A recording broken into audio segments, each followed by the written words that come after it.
Nós somos, né, igual o doutor Luiz Cláudio já citou, nós somos praticamente dos últimos estados a entrar nesse processo de nota fiscal de consumidor eletrônico.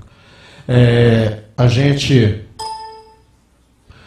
só para conceituar um pouco, iniciar a nossa fala, eu até brinquei com os colegas ali, que a nossa colega que nos apresentou aqui, ela já me economizou esse slide, que ela já falou o que é a nota fiscal de consumidor eletrônico. É só para a gente frisar, né? É um documento, né, eletrônico, é um documento no meio digital, de existência digital, e que ele vem exatamente para substituir as operações que a gente utiliza hoje, o cupom fiscal ou a nota fiscal de modelo 2. Ou seja, é um documento para o consumidor final. Em relação aos documentos utilizados pelas indústrias, pelos atacadistas, distribuidoras, né, quando a venda é para um outro contribuinte, a gente continua normalmente com a nota fiscal eletrônica. Então é só para frisar que a nota fiscal de consumidor eletrônica ela vem para substituir o cupom que é emitido pelo ECF, ou seja, ela vem substituir o ECF e ela vem substituir também aquela notinha modelo 2, aquela pequenininha ainda de papel. Só para dar um panorama, né, como é que está a NFCE em todos os estados. São 27 unidades da federação, 26 já são emissoras, aí nós estamos considerando Minas também, porque apesar do nosso cronograma de obrigatoriedade ter sido publicado ontem, a gente já tem alguns contribuintes que fizeram parte do processo de homologação e estão na fase do piloto também. Então nós já somos emissores aqui. Dos 27 estados, 24 já publicaram o seu cronograma de obrigatoriedade. E a maior parte deles já finalizou, ou seja, nós temos a nota fiscal eletrônica em alguns estados, já no calendário de obrigatoriedade desde o ano de 2014. Então, conforme já foi frisado, Minas Gerais está entrando um pouco tarde no processo, mas a gente já encontra um mercado mais amadurecido nesse sentido. Os estados que não aderiram foi Santa Catarina, que optou por não fazer parte do projeto, é o único estado que não faz parte do projeto, optou por continuar com o cupom fiscal, com o ECF, num modelo um pouco mais modernizado do que o que nós temos aqui em Minas Gerais. E São Paulo e Ceará, apesar de estar participando, eles ainda não colocaram o cronograma de obrigatoriedade. Nós temos hoje mais de 720 mil empresas contribuintes emitindo nota fiscal de consumidor, e nesse período todo nós temos mais de 24 bilhões de documentos aí.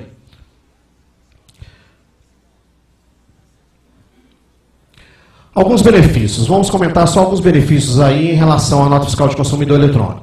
Quando a gente pensa no contribuinte, a gente fala da flexibilidade hoje. Quando a gente pensa no ECF, o ECF está muito preso, né? Você está com o seu checkout ali, aquela máquina que tem que estar ali próximo do checkout.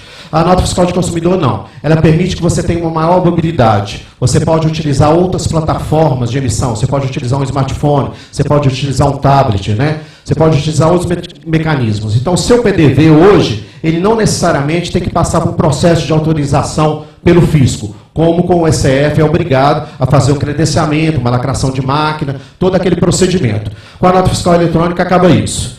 A gente prevê também uma redução significativa com gastos com papel por dois motivos. A bobina que é utilizada para o ECF hoje, ela tem vários requisitos definidos lá no CONFAS, em âmbito nacional, que encarece bastante o papel que é utilizado. Em relação à nota fiscal de consumidor eletrônica, a gente tem um requisito ligado ao Código do Consumidor, que a impressão tem que durar pelo menos 6 meses. Fora disso, pode ser utilizado qualquer tipo de papel. A transmissão é em tempo real, então a gente vai ter informação de vocês em tempo real lá na base da Fazenda. Vocês poderão usar novas tecnologias de mobilidade e vai ter uma facilidade mais para integrar os sistemas aí do varejo.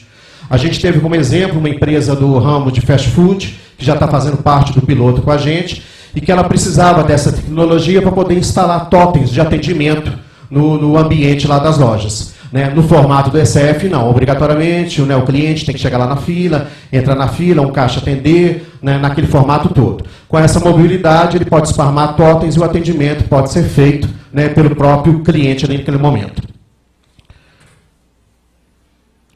Falando um pouco mais de benefícios ainda para o contribuinte, a gente tem a dispensa, né, da obrigatoriedade daquele equipamento, que é o ECF, lá que tem todos aqueles requisitos.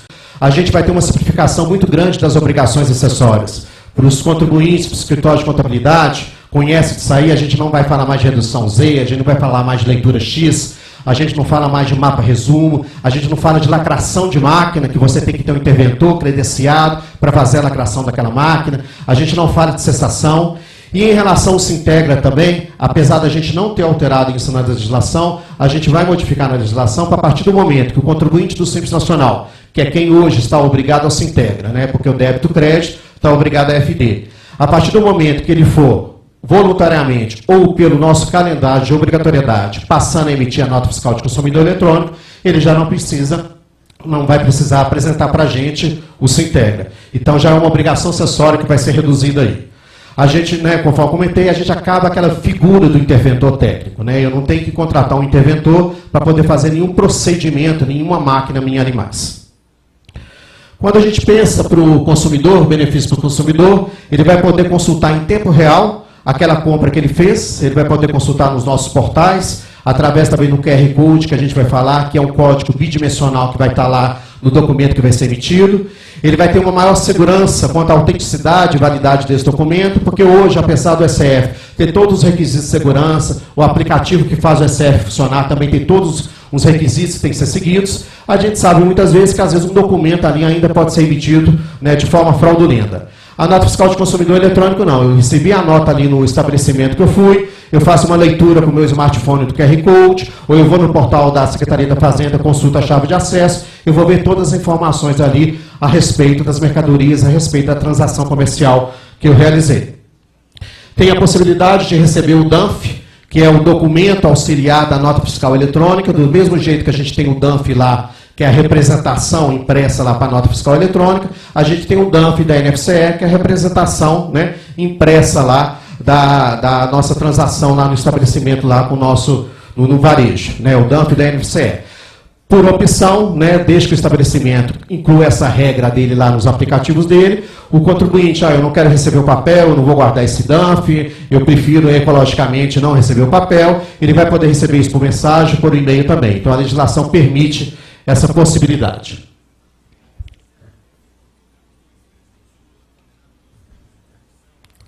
Em relação ao fisco, claro, evidente que tem os benefícios para a gente também, a gente vai ter, né, do mesmo jeito que nós consumidores, vamos ter em tempo real as nossas transações comerciais lá na base da Fazenda, isso é uma enorme base de dados para a gente. Então nós vamos ter em tempo real todos os documentos. Hoje, como é que funciona com o SF ou a nota modelo 2? O SF, tudo que é emitido ali, fica armazenado numa memória dentro do equipamento. A gente, o fisco, só tem acesso àquelas informações quando a gente vai até o estabelecimento e faz uma leitura daquela memória. Fora isso, né, o contribuinte, mensalmente, ele faz um resumo daquelas informações, seja no 60D lá no Sintegra, ou no C425 lá na FD, e transmitem essas informações para a gente. Mas para a gente poder verificar se essas informações que foram prestadas, tanto na FD como no Sintegra, são fidedignas ao que está no SF, obrigatoriamente a gente tem que verificar o que está na memória fiscal lá na MFD do SF. A gente sabe que isso é um trabalho muito árduo. Com a nota fiscal de consumidor eletrônico acaba isso. A todo momento a informação está online lá com o fisco, né, em tempo real. Isso vai nos propiciar um melhor controle do varejo. Eu acho que a gente vai ter um ganho, eu tenho certeza que a gente vai ter um ganho muito grande combatendo a concorrência desleal. A gente sabe muito bem que a gente entra no estabelecimento, vê ele emitindo cupom fiscal, vai no estabelecimento ao lado, o SF está parado, o SF está ali cheio de poeira. Se alguém resolve pedir um cupom fiscal, a pessoa, não está funcionando, peraí que eu vou ligar, o responsável que sabe emitir o cupom não está aqui no momento. A gente ouve aí a todo momento, como consumidor, esse tipo de desculpa. Em relação à nota fiscal de consumidor eletrônico, não. A gente vai estar monitorando. A gente sabe qual foi a última nota que emitiu, qual foi o valor que emitiu, a quantas horas ou a quantos minutos o estabelecimento não emitiu nota nenhuma, o que está acontecendo com ele. A gente vai poder fazer uma ação, o fisco vai poder estar mais presente. Então, isso em relação à concorrência desleal, eu acho que o combate à concorrência desleal vai ficar muito mais acirrado e muito mais fácil para a gente do fisco. Então, com essa base de informações enormes, né, vocês imaginam, só para vocês terem uma ideia, em relação à NFE, Minas Gerais processa mensalmente em torno de 20 milhões de documentos. Isso dá uma média mais ou menos de 800 mil notas por dia. Em relação à nota fiscal de consumidor eletrônica, a nossa previsão é que esse número seja multiplicado por 10, 12 vezes. Então, nós estamos imaginando aqui em torno de 240 milhões, 250 milhões de documentos por mês. Então, essa é uma grande base de dados que nós vamos ter, que a gente tem que transformar isso em informação. Informação em favor, inclusive, para combater essa concorrência desleal e dar um retorno à sociedade. Então, são vários cruzamentos de dados e várias auditorias eletrônicas que a gente vai poder fazer com essa informação. Comentando um pouco sobre a legislação, a gente teve aí o ajuste que implantou a nota fiscal de consumidor eletrônica,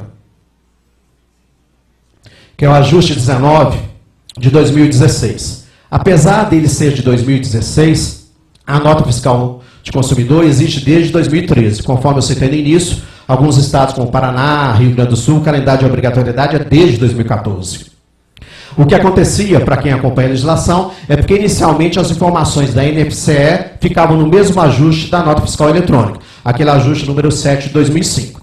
Depois, para poder ficar mais fácil o entendimento, por causa das particularidades desse documento, aí foi separado nesse outro ajuste. Então é o ajuste que instituiu a nota fiscal de consumidor eletrônica aí no país.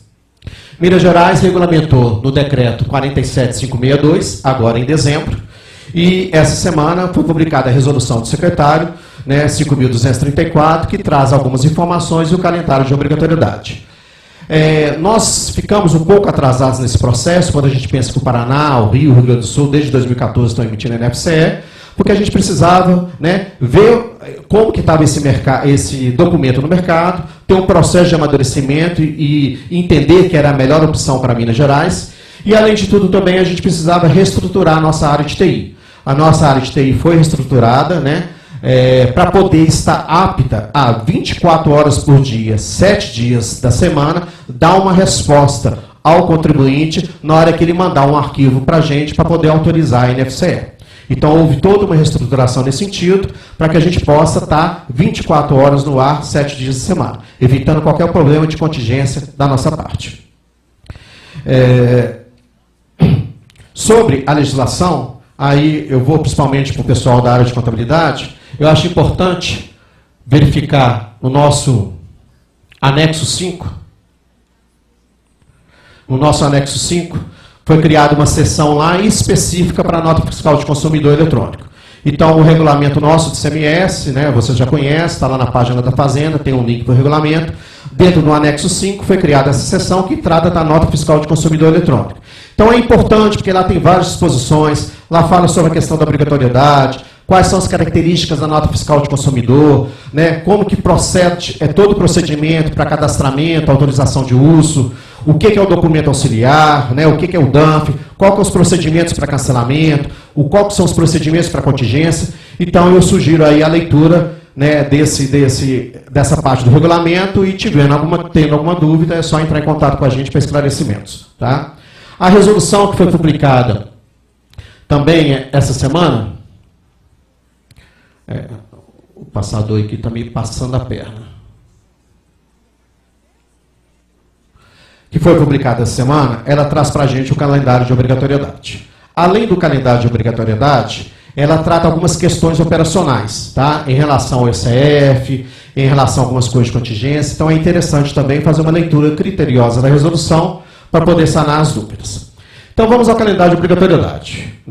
Conforme o doutor Luiz Cláudio colocou, o nosso calendário é um pouco mais enxuto do que das outras unidades federadas, exatamente porque a gente já teve todo esse processo de amadurecimento aí no país. Há vários anos a NFCE já está aí presente. Nós começamos 1º de março agora, todas as novas inscrições. Então, as inscrições que forem abertas a partir do dia 1º de março, elas já nascem obrigadas à nota fiscal de consumidor eletrônico. Além disso, os voluntários também. A gente já tem vários voluntários emitindo a NFCE com a gente, mas como a funcionalidade para cadastramento no CIARE ainda não está disponível, a partir de março ela já vai estar disponível, então também novos voluntários que queiram antecipar a sua entrada no processo já podem aderir a esse procedimento também. A partir de 1º de abril, a gente começa com duas faixas aí. A gente tem os contribuintes da CNAE 4731800, que é o comércio varejista de combustíveis. A gente está falando aí dos postos de combustíveis. Então, essa obrigatoriedade começa agora em 1º de abril. Além disso, nós vamos ter os estabelecimentos cujo o núcleo de CNPJ, então é o grupo empresarial, não é por unidade, ele tem uma receita bruta anual no ano de 2018 superior ao montante de 100 milhões. Então, quando eu pego uma rede de lojas, vou olhar pelo núcleo do CNPJ, vou apurar a receita bruta dela, em relação a essa apuração, ela vai ser enquadrada numa dessas datas de obrigatoriedade. Acima de 100 milhões a partir de 1º de abril, acima de 15 milhões e até o inferior a 100 milhões a partir de 1º de julho, 1º de outubro vai estar entre 4 milhões e meio e até os 15, E a partir de 1º de fevereiro de 2020, a gente tem os contribuintes cuja receita bruta seja inferior a 4 milhões e meio. E os demais contribuintes? Quais são os demais contribuintes? São aqueles contribuintes que, porventura, abriram inscrição agora em janeiro, abriram inscrição em fevereiro, então eles não têm receita bruta de 2018, então eles não estariam enquadrados em nenhuma faixa. Se eles forem da CNAE de posto revendedor de combustível, eles já estão obrigados a partir de 1º de abril. Se não for, eles vão estar, é um contribuinte novo, ele vai estar nessa nova faixa lá de 2020, de fevereiro de 2020. É importante ressaltar que durante esse período, vocês vão ver lá na resolução, que ainda é permitido utilizar o ECF por um prazo de uma gestação, por um prazo de 9 meses. Então, o contribuinte que está obrigado a partir de agora, de 1º de abril, ele vai poder utilizar o ECF dele por mais 9 meses ainda. Porém, ele já vai ter que estar emitindo a nota fiscal eletrônica. Então, quando eu pego lá uma loja que tem 10, 15 checkouts, por exemplo, ela já tem que iniciar o processo na NFCE, e esse prazo de 9 meses, porque ela não vira a chave da noite para o dia, Ela tem 10 checkouts, 15 checkouts, quando a gente pensa no supermercado, ele vai ter que ir mudando gradativamente. Por isso, esse prazo para ele poder utilizar ainda o ECF. Mas a gente queria ressaltar que há obrigatoriedade àquela data, ou seja, a partir daquela data, pelo menos o check-out dela já tem que estar emitindo nota fiscal de consumidor eletrônico. A gente tem um gráfico aqui que dá para a gente poder entender como é que vai ficar essa distribuição de obrigatoriedade aí por esse período. A gente tem lá agora em abril, 4.807, que são os contribuintes da CNAE do setor de combustíveis, pós-revendedor de combustíveis, e tem os mais 3.631 contribuintes, que são aqueles contribuintes que estão na primeira faixa, faturamento acima de 100 milhões. Depois a gente tem mais uma outra faixa lá em julho, em outubro, e o grande volume de contribuintes aqui de mineiros vai ser só em 2020. Quando a gente pega aquela receita bruta menor, a gente pega o maior universo de contribuintes. Então, esses contribuintes que a gente entende que eles teriam, precisariam de um tempo maior para poder se adaptar, são contribuintes menores, a gente está dando um prazo aí de 1 ano para ele poder se adaptar. Lembrando que a obrigatoriedade dele começa em fevereiro e ele ainda terá 9 meses ainda para poder utilizar o equipamento ECF desde que ele comece a emitir a NFCE.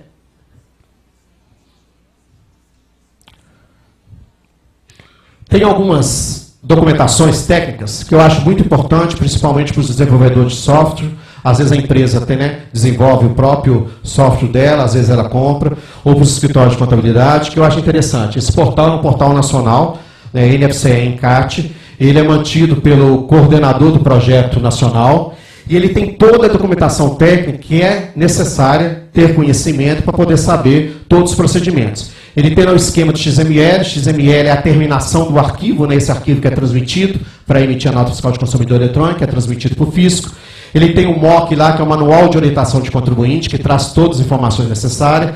Tem o Manual de Especificação do DANF e do QR Code, que é esse código bidimensional que vai ser impresso no DANF. Tem o Manual da Contingência, informando como que é o processo de contingência e outras notas técnicas.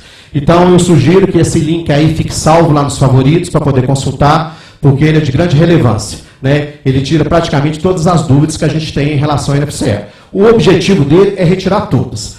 Se não sanar, a gente está à disposição para poder retirar qualquer outra dúvida. Em relação à emissão da NFCE, eu vou sugerir uma pilha nova aqui. Aí está voltando, mas não passa. Acho que é apontar para lá, Em relação à emissão da NFCE, a gente colocou um esquema aí só para se ter uma ideia. Primeira coisa, apesar de ser o último tópico lá, a inscrição tem que estar regular. Isso é óbvio, Inscrição suspensa, não consegue emitir nota fiscal de consumidor eletrônico. Então, a inscrição tem que estar regular, ele vai credenciar junto à CEF, a Secretaria de Estado de Fazenda, através do CIAR, que é a plataforma de comunicação que nós temos hoje da Secretaria da Fazenda com os contadores e com o contribuinte. Ele vai entrar lá, solicitar o credenciamento. Ele precisa ter um certificado digital, que é o mesmo formato de emissão de nota fiscal eletrônica, é obrigatório ter um certificado digital. E na hora que ele fizer esse credenciamento lá, ele vai receber de resposta o que a gente chama de CSC, Código de Segurança do Contribuinte. Esse é um código em torno de 32 caracteres, salvo engano, que esse código só o fisco e só o contribuinte tem conhecimento dele, ele é vinculado ao núcleo do CNPJ, e é esse código que vai permitir dar autenticidade e validade ao DANF quando ele é impresso, aquele QR Code que é impresso. Então, esse Código de Segurança do Contribuinte, então, é algo sigiloso, né, de conhecimento apenas do fisco e do contribuinte. Para quem já foi iniciar o processo de homologação e se habilitar aí a participar do piloto, né, já como voluntário, esse código é o mesmo, tanto para o processo de homologação quanto para o processo de produção. Tá? E lembrando que ele é vinculado ao núcleo do CNPJ, então é o mesmo código para todas as unidades.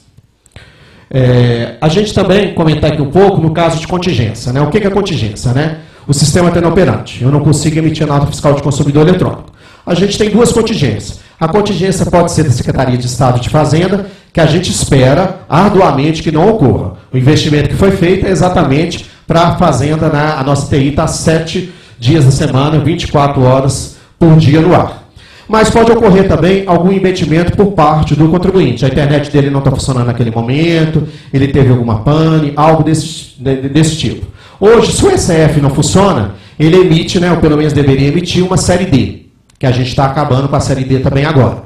Então, o que ele vai fazer? Ele vai deixar de vender? Óbvio que não. Né? Ele vai gerar um arquivo, por isso que lá naquela parte da documentação técnica tem o manual de contingência. Ele vai gerar a nota normalmente lá, vai constar que ela está sendo emitida em contingência, vai constar o motivo, né? Por exemplo, a internet não está funcionando, o horário e a data que iniciou o processo de contingência da empresa, vai gerar esse arquivo, vai imprimir o DANF lá normalmente, vai entregar lá para o seu cliente, e quando ele cessar o problema de contingência dele, ele vai transmitir esse arquivo para a gente.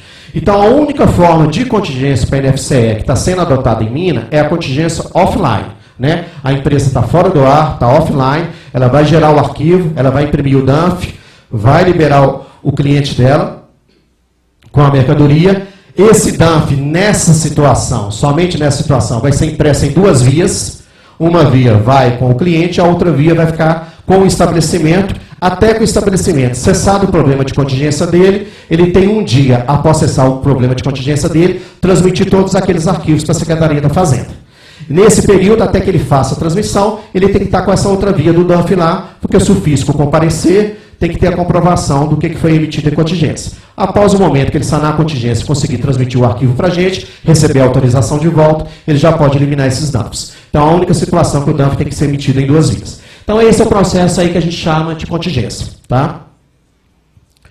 Aí um pouco do DANF, para a gente ter uma ideia do que é o DANF. Né? Ele lembra um pouco o cupom fiscal. Né? Lá em cima tem os dados da empresa, nome, endereço, CNPJ, inscrição da empresa.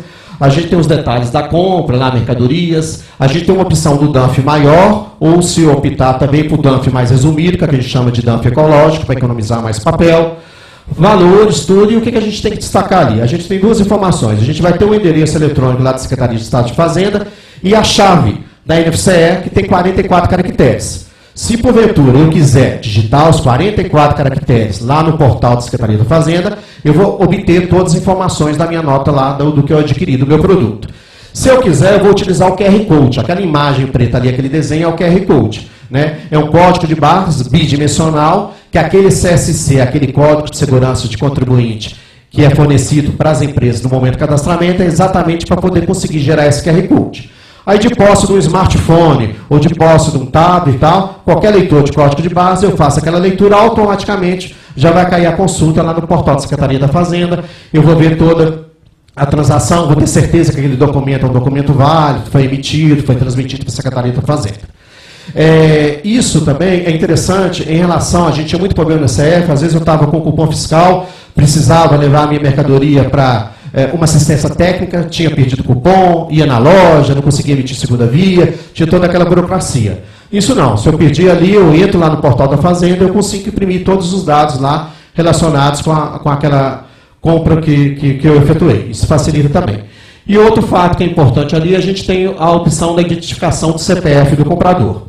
Para quem já leu lá o regulamento lá no anexo 5, né, o decreto de dezembro, lá fala que está obrigatório informar o CPF nas compras a partir de R$3.000, obrigatório, e nas compras feitas por estabelecimentos que a gente chama de atacarejo. Tem a parte do varejo e o atacadista. Ele tem uma seção de varejo lá dentro do atacado. Fora isso, é facultativo. Não quer dizer que esses valores também não podem ser alterados futuramente. Mas a gente está vendo um incentivo, que vai haver um grande incentivo nesse sentido, de utilizar o CPF, até porque se futuramente o Estado caminhar em alguma questão de algum programa de cidadania, tudo, né, para o usuário, o consumidor final, ter algum benefício, essa informação vai ser importante. Já caminhando para o final aqui são alguns portais, alguns links que vai ficar na apresentação, aí eu acho que a FEComércio vai disponibilizar, que eu acho importante. A gente tem o portal nacional, aquele segundo lá, que eu citei lá da documentação técnica, e tem o portal nacional, que é o próprio portal nacional que traz informações lá da NFE. É o mesmo portal que traz informações da NFCE também. E nós temos os nossos portais estaduais. A gente tem um portal lá do SPED, lá .fazenda.mg.gov.br, que todas as informações que a gente está repassando para vocês está sendo atualizada lá no portal. Lá tem informações sobre credenciamento, tem informação sobre obrigatoriedade, tem os links para a legislação, então isso facilita muito. E além de tudo, lá embaixo nós temos o último lá, o nosso Fale Conosco, que é o nosso portal, né, de atendimento às dúvidas aí do contribuinte. Muita gente, às vezes a gente fala sobre Fale Conosco, aí a pessoa, eu vou ter que mandar uma pergunta para o Fale Conosco. A gente reforça a importância disso. A equipe do Fale Conosco está preparada sobre esse assunto, está preparada para atender. Os responsáveis pelo Fale Conosco estão até aqui com a gente nesse evento. A equipe é monitorada o tempo todo, ela tem indicadores. Vocês, quando utilizam, vocês podem dar depois o feedback, se o atendimento foi a contento, não foi a contento, vocês podem pontuar isso. Isso é muito importante até para o aperfeiçoamento.